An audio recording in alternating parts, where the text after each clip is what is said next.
میں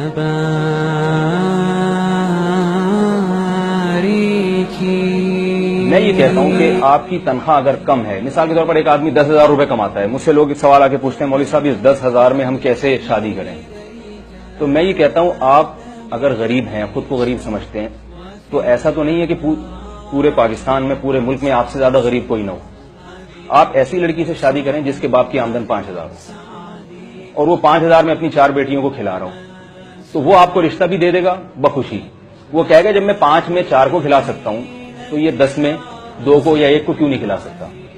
تو اگر آپ یہ دعویٰ کرتے ہیں کہ غربت اتنی ہے اور اس غربت سے سب سے زیادہ میں متاثر ہو رہا ہوں اور سب سے زیادہ میں غربت کا شکار ہوں، تو یہ دعویٰ غلط ہے. آپ اگر غریب ہیں تو آپ سے بھی زیادہ اور بہت سارے غریب ہوں گے، تو آپ اپنے سے کمتر کی طرف نکاح کا پیغام بھیجیں اور اس میں آپ نکاح کریں تو انشاءاللہ وہ. اور پھر اللہ کا وعدہ ہے قرآن مجید میں، ان یکونوا فقراء یغنیہم اللہ من فضلہ. سورہ نور میں جہاں اللہ نے نکاح کا حکم دیا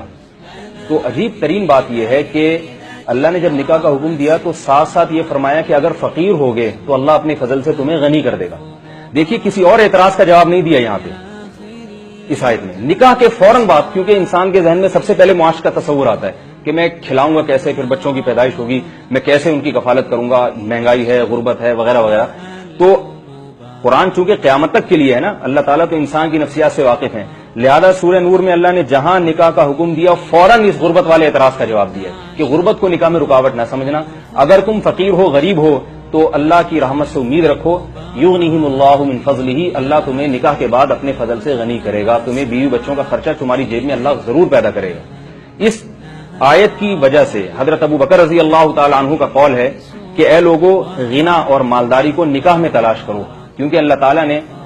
نکاح پر جو ہے مالداری کا وعدہ کیا. اور حضرت عمر رضی اللہ تعالیٰ عنہ فرماتے تھے، عجبت لمن ابتغى الغنى بغیر النکاح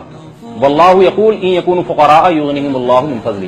حضرت عمر فرماتے تھے مجھے اس شخص پر تعجب ہے جو مالداری اور غنا کو شادی کے علاوہ کسی اور راستے میں تلاش کرتا ہے،